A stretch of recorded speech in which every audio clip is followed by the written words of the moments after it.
Hello, friends. 872 days of war between Russia and Ukraine. In southern war zone on Kharkov front, no changes except cross-firing, especially uses of UAVs by the Ukrainian sides and medium and long-range artillery from the Russian sides. On Zaporizhia front, Orikho, positional battle continuing. In Vremivka salient, Russians advanced northern edge almost a kilometer after capturing Uruzane. Fight is on towards north of Staromayorsky. In east on Marinka front, by and large situation seems to have stabilized. Though fight is continuing towards Novomikhailovka direction, that is Paraskovivka, Konstantinivka, and in north Krasno Gorovka, as well as in the west of Marinka. Avdiivka front, Ukrainians have strengthened their defense capabilities. However, Russians are continuously advancing, more so towards Novoselivka first, 400 meters in southeast, Vozvizanki 200 meters, and fight is on towards Karlovka, where Russians have made some gains, and towards Lozovatskoye, where Russians have reached in the center of the village. Toretsk direction, Russians have assaulted at several settlements, have advanced especially towards Dzerzhinsk, that is Toretsk direction, and the entire front. They advanced 200 meters southwest of Newark and towards central Zalizne. Bakhmut, Chasiv Yar, no changes in north, east of Chasiv Yar as well as south of Bakhmut.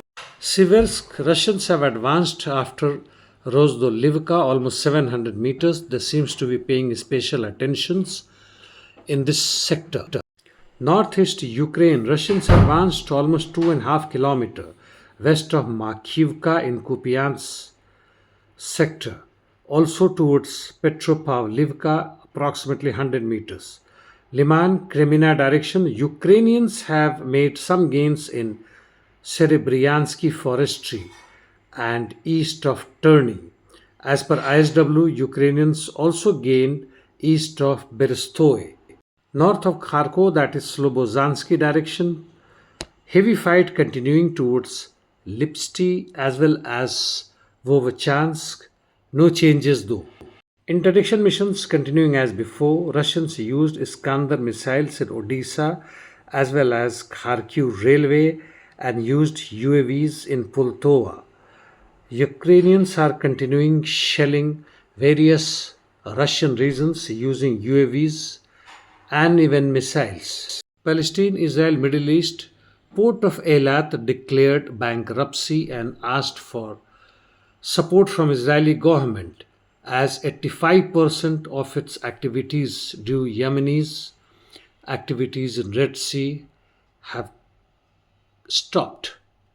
North Gaza fight is continuing as before and some small skirmishes taking places.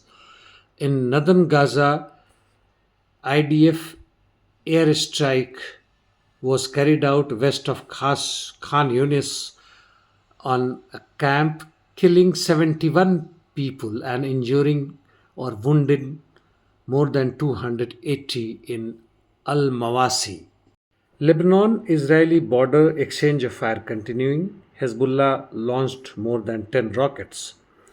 Houthis reported 2 attacks on oil tankers in Red Sea and Bab al Mandeb Strait. Damages, if any, not known. It seems F-16s are already in Ukraine presently, as per information. They are based in Romania, from where they take off, operate over Odisha, and return back. If they are part of combat operations, not known. There was an assassination bid on Trump in Pennsylvania while he was carrying out his election campaign. He was hit in his earlobe just centimeters away from the head and thus survived. He is all right now. The assassinator or the shooter is either not detained or at least in counter fire by the security forces. One spectator or himself is killed is still not clear. France is contemplating to have another military base in Benin. These imperialists must have military bases in the so-called neocolonialism, also need a military or army in the target or victim countries with the help of the pro-imperialist regime bourgeois class, while they have been either bribed or have been installed by these imperialist countries. The result of by-election in India, out of 13 seats, 11 were against the ruling party, that is BJP, a big jolt to them who recently somehow managed to win the general election and reformed their government in the center. People are looking for alternative, though their so-called parties are for the capitalist class, either in power or in opposition. And that's all from my side today. Thank you.